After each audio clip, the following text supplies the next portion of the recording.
watching us. Are we the people responsible for the chaos that is enveloping America? That is the subject of this evening's Talking Points memo. The folks are indeed responsible for the government they get. Germans could have thrown Hitler out. They did not. Russians fought hard for Stalin.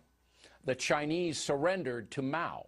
The Cubans allowed Fidel Castro to take away their liberty. The folks are responsible.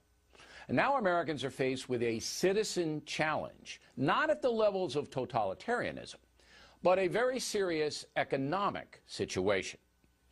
Yesterday, the Government Accountability Office, the nonpartisan investigative arm of Congress, released its annual audit of the U.S. government. The report covers the fiscal years 2011 and 12. The conclusion of the report is this, quote, absent policy changes, the federal government continues to face an unsustainable fiscal path. Let me repeat that. Absent policy changes, the federal government continues to face an unsustainable fiscal path. If the feds do not stop the wild spending and do not reform Medicare and Social Security, the U.S. dollar will collapse. That means that all of our savings, all of our investments, our homes, and everything else will blow up before our eyes. Now, chances are you will not hear about the GAO's report today, except on this program.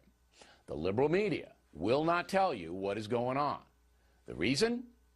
President Obama does not want to cut federal spending or reform entitlements. That is crystal clear.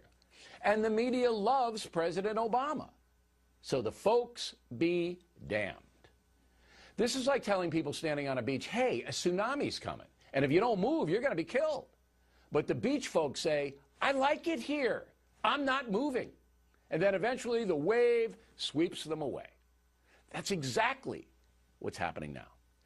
We're living in a country that's polarized. We're also living in a country that is becoming addicted to machines, the internet. We discussed that last night.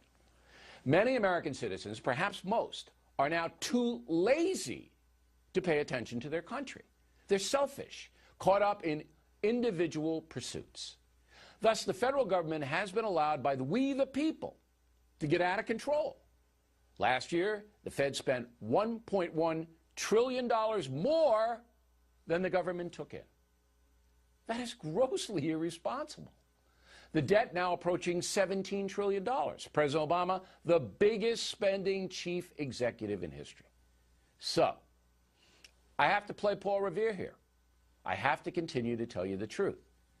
But I also believe many Americans simply will not listen. And even worse, they are not smart enough to even care. Disaster could be coming.